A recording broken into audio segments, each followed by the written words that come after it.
I had my thumb on the elevator button when Tessa Morgan came out of the rehab clinic behind me. Not walked. Came after me. In 4 months of physical therapy, I had never seen her move faster than a calm, professional stride. Tessa was the kind of woman who could make a grown man apologize to a resistance band. She wore navy scrubs, kept her dark hair twisted up with a pencil, and had a voice that could be warm or terrifying depending on how badly you were cheating your shoulder exercises. So when she said, "Wait," I froze like I'd been caught stealing hospital pudding. The elevator door slid open, empty, humming, waiting. I turned around with my discharge folder tucked under my arm and a ridiculous ache in my chest that had nothing to do with the torn rotator cuff she'd spent 16 weeks helping me rebuild. "My bill finally scared you?" I asked. Her mouth twitched. "Your jokes haven't improved, Owen." That was me, Owen Brooks.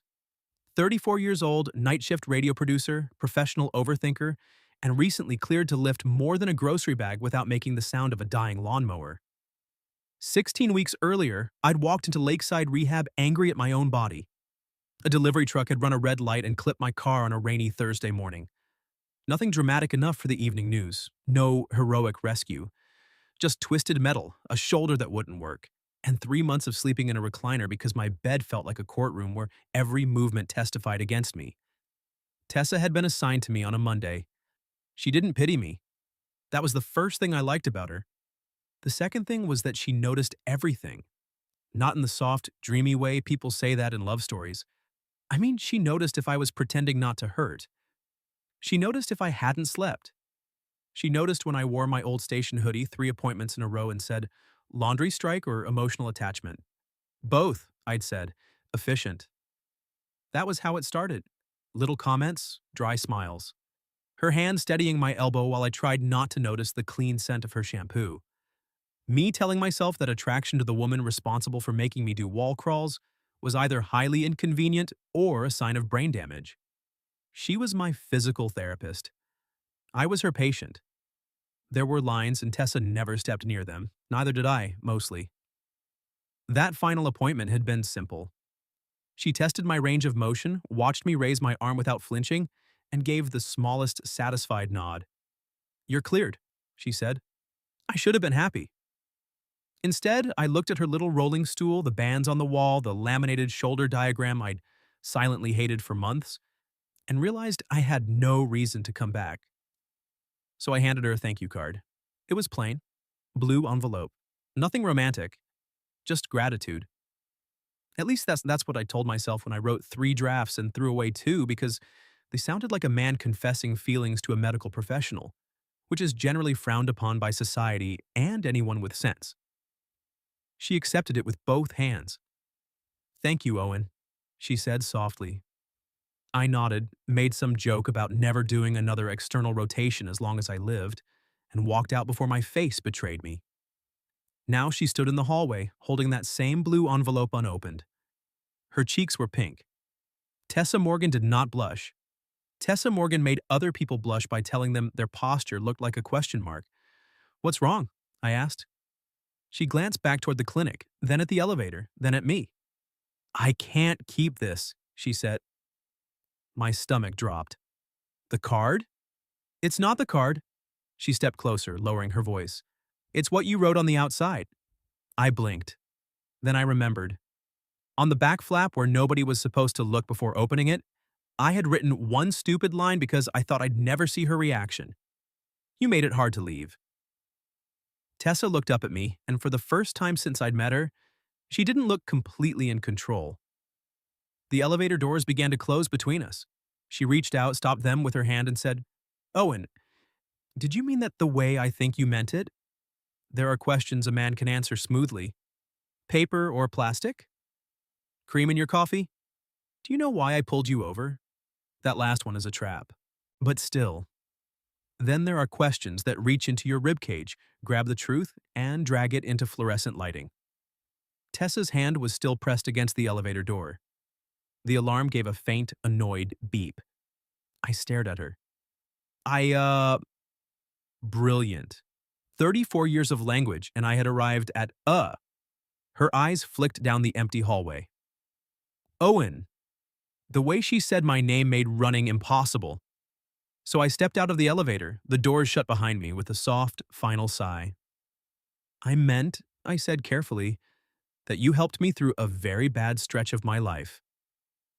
Her expression didn't change, but something in her eyes dimmed. Coward, I thought. I ran a hand through my hair. And I meant more than that. The hallway seemed to shrink around us. Tessa looked at the envelope again. Her thumb brushed over the words I'd written. I shouldn't have followed you. No? No, she swallowed. But I stood in there holding this card, and I thought, if I let you leave without asking, I'm going to wonder for a long time. My pulse kicked. I tried to smile. It didn't work. Wonder what? If I imagined it? I let out a breath that almost became a laugh. You didn't. Her shoulders lowered half an inch, like she'd been carrying something heavy and had just set it down. Then, because life has an excellent sense of timing, the clinic door opened. A woman in pink scrubs leaned out. Tess? Your 4 o'clock evaluation is here. Tessa straightened so fast she nearly became a different person. Professional face, professional posture, professional everything. Thanks, Priya. I'll be right there. Priya's gaze moved from Tessa to me, then to the envelope, then back to Tessa. Her eyebrows lifted with the quiet violence of a woman who would be asking questions later. The door closed. Tessa exhaled. I have a patient. Right, of course. I took a step back. I should go. Yes. She nodded once. You should. Neither of us moved. Then she said very softly, but not forever. I looked at her. She reached into the pocket of her scrubs and pulled out a pen. Same one she used to circle exercises I hated. She took my discharge folder from under my arm, flipped it open, and wrote something on the back page. Not on a prescription pad. Not on clinic stationery. On the sheet that said I was done. There are rules, she said as she wrote. Ethical rules, professional rules, good rules. I know. Our therapeutic relationship ended today. I know that too. She stopped writing and looked up. That doesn't mean I can date you today. My mouth went dry at the word date. I wasn't asking you to. No. Her smile was small and nervous and real. But I'm telling you anyway. She handed the folder back. On the page, beneath the printed instructions for shoulder stretches, she had written a phone number and one sentence. Coffee. 2 weeks. If you still want to. I read it twice because apparently happiness made me illiterate. Tessa, I said. Her name felt different now, less forbidden. Not safe exactly, but possible. She tucked the blue envelope against her chest. Don't call before then. I won't. I mean it. I believe you. And keep doing your exercises. I laughed then. I couldn't help it. That's what you're saying in this moment? Yes, I'm still invested in your range of motion. The clinic door opened again a crack. Priya didn't speak this time. She just stared. Tessa closed her eyes briefly. I have to go. 2 weeks, I said. She nodded. 2 weeks. I stepped back into the elevator when it opened again. This time, neither of us stopped the doors.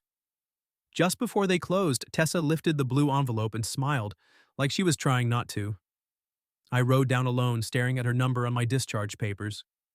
For the first time in months, leaving the clinic didn't feel like an ending. 2 weeks is not a long time unless someone has written their phone number on your discharge papers and told you not to use it. Then it becomes a geological era. I behaved like a reasonable adult for the first 3 days. I did my shoulder exercises. I went to work.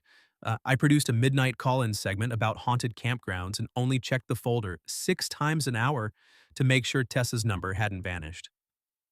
By day 4, my best friend Jonah noticed. You're smiling at paper, he said, leaning over the soundboard with a burrito in one hand. Either you got a raise or that paper has a woman on it. It's medical paperwork. Those two things can overlap. I folded it shut. You're invasive.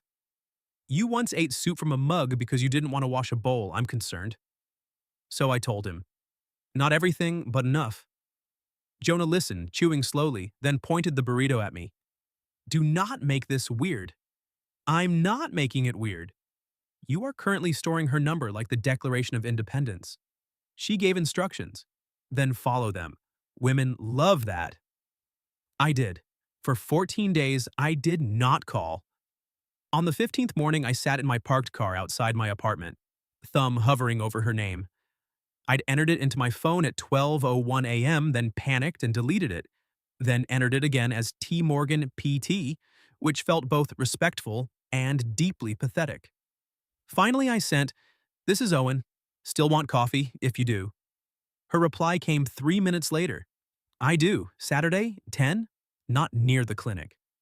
I smiled so hard an elderly man walking his dog gave me a suspicious look. Saturday arrived with rain tapping on the windows of a little cafe across town called Juniper. I got there early enough to question every life choice that had led me to that table. Then Tessa walked in wearing jeans, a green sweater, and her hair down. For a second, I forgot she had ever owned scrubs. She spotted me and smiled, but there was caution in it. We both knew this wasn't simple. Attraction didn't erase boundaries, it only made them more important. "Hi," she said. "Hi." She sat across from me and silence landed between us. Not awkward exactly, but full. Then she glanced at my right shoulder. "How's the pain?" I raised an eyebrow. She winced. "Sorry, habit." "It's good. And before you ask, yes, I did the stretches." "Good. You're off duty." "I'm trying to be." That made both of us laugh and the tension cracked. Over coffee, I learned things no appointment had allowed. Tessa hated olives, loved old houses, and had moved to the city after calling off an engagement 2 years earlier. "He wasn't awful," she said, turning her cup in her hands. "That almost made it harder. He just wanted a version of me that didn't exist." "What version?" "Quieter, easier." She gave a small shrug.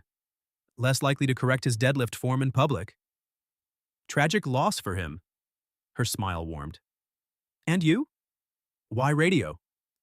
"Because I like voices in the dark," I said. "People tell the truth at night." "Do you?" I looked at her across the steam rising from my cup. "Sometimes," I said, "when someone follows me to an elevator and demands it." Her cheeks colored, but she didn't look away. The date lasted 90 minutes. It felt like 10. Outside, under the cafe awning, the rain had softened to mist. Tessa zipped her jacket and looked up at me. "I had a good time," she said. "Me too." "I'd like to do it again." My heart did something embarrassingly athletic. "Name the time." She opened her mouth, but her phone rang. Her expression changed when she saw the screen. "I'm sorry," she said. "I need to take this." She stepped aside. "Dr. Voss? Yes, this is Tessa." I watched her face go still. Then her eyes flicked to mine. "No," she said into the phone. "I understand. I won't contact him." A cold thread moved through me. She ended the call slowly. "Tessa?" Her hand tightened around her phone. "That was the clinic director," she said. "Someone filed a complaint." For a moment, the rain was the only thing that moved. "A complaint?" I said. "About us?" Tessa's face had gone pale in a way I didn't like. Not frightened exactly, controlled. The way people look when they're trying to keep one bad moment from becoming a disaster. "About me," she said. "What did they say?" "That I pursued a patient, that I gave you my number before discharge, that I behaved unethically." "That's not what happened." "I know." "Then I'll tell them." Her eyes snapped to mine. "No!" "Tessa." "No, Owen. You calling my director to defend me will make it worse." I hated that she was probably right. She looked down at her phone like it had bitten her. "Doctor, Voss said I'm not to contact you until they review it." "But we waited 2 weeks. You said the therapeutic relationship had ended." "It had." Her voice was steady, but her fingers trembled when she tucked her hair behind her ear. "I documented your discharge. I didn't treat you after. I followed policy." "Then who filed it?" She didn't answer at first. The cafe door opened behind us, spilling warmth and chatter onto the sidewalk. A couple squeezed past, laughing under one umbrella. Tessa watched them go. "There was someone at the clinic who saw us in the hallway," she said finally. "Priya?" "No." She shook her head. "Priya would have asked me directly and then threatened to hide my favorite pens." Despite everything, I almost smiled. "There's another therapist," Tessa said. "Graham, he's..." Wanted to be more than coworkers for a while. My jaw tightened. And you didn't? No. Did he know about me? He knew I enjoyed working with you. That was enough for him to make comments. What kind of comments? Her mouth compressed. The kind women are supposed to pretend are jokes. Anger moved through me, hot and useless. Tessa saw it and softened. Don't. I didn't say anything. You were about to. I was about to say he sounds like a prince. That's not all you were about to say. She knew me too well for someone I'd only had coffee with once. I rubbed a hand over my face. What happens now? I go in Monday. I answer questions. They review notes, dates, records. She swallowed. If they decide I crossed a boundary, I could be disciplined. Could I lose your job? She looked away. That was answer enough. I stepped closer, then stopped. I didn't know if I was allowed to touch her. The not knowing hurt more than I expected. Tessa noticed that too. Quietly, she said, I'm sorry. No, don't apologize for someone else trying to punish you for having a life. Her eyes shone, but she blinked it back. This is why I was careful. You were. I thought careful would be enough. I wanted to say something brave, something useful. Instead, all I had was the truth. I still want to see you. Her breath caught. But I won't make this harder, I added. If you need distance until it's resolved, I'll respect it. For the first time since the call, her composure cracked. That's the problem, she whispered. You keep making it very difficult not to like you. My chest tightened. She looked at me for one more second, then stepped back under the rain. I have to go. Tessa, she paused. Tell them everything exactly as it happened. I will. And if they ask me? Her smile was sad. Then tell the truth. She walked to her car without looking back. I stood under the awning until my coffee went cold in my hand. On Monday morning, I received an email from Lakeside Rehab. Subject, request for statement regarding provider conduct. I wrote the statement 3 times. The first version was angry. The second sounded like a legal deposition delivered by a man who had consumed too much coffee. The third was simple. I told the truth. Tessa discharged me before giving me her number. She told me not to contact her for 2 weeks. She set boundaries before I even knew how to ask for anything beyond them. If anyone had acted recklessly, it wasn't her. I sent it, then did the hardest part. Nothing. No calls, no texts, just checking in. I hated every mature second of it. 9 days later, my phone lit up. Unknown number. Mr. Brooks? A woman asked. This is Dr. Voss from Lakeside Rehab. I wanted to let you know the review is closed. Ms. Morgan has been cleared of misconduct. I sat down on the edge of my bed. She's okay? She is. Your statement was helpful, as were her records. A pause. And several staff statements regarding the complainant. Graham? I didn't ask what happened to him. Maybe I should have cared. I didn't. That evening at 6:14, Tessa texted, cleared. One word and I could breathe again. I typed 6 different replies before settling on, I'm glad. 3 dots appeared, vanished, appeared again. Then, I'm outside Juniper if you still want coffee. I was in my car before I remembered shoes. When I got there, she was standing under the same awning, hands wrapped around a paper cup, hair loose, in the wind. For a second, neither of us spoke. Then she said, I'm not your therapist anymore. No. And you're not my patient. No. And I am very tired of being careful with you. I stepped closer. How tired? She answered by taking my hand. That first touch was nothing dramatic. No movie music. No rainstorm sweeping in right on cue. Just her fingers sliding between mine like they'd been waiting for the space. We went slowly after that. Not because we doubted each other, but because some things deserve to be built well. Coffee became dinner. Dinner became Sunday walks. Sunday walks became her stealing my hoodies and me pretending not to notice. 6 months later, Tessa left Lakeside and joined a smaller practice across town, one with better leadership and fewer men named Graham.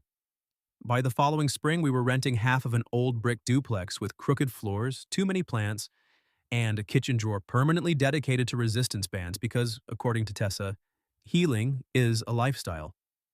She still corrected my posture. I still made bad jokes. And every morning before work, she stood in the doorway with her coffee while I kissed her goodbye. One rainy Thursday, almost a year after my final appointment, I met her at a downtown office building after she finished a continuing education course. We were walking toward the elevator when the doors opened. I stepped in first. She didn't.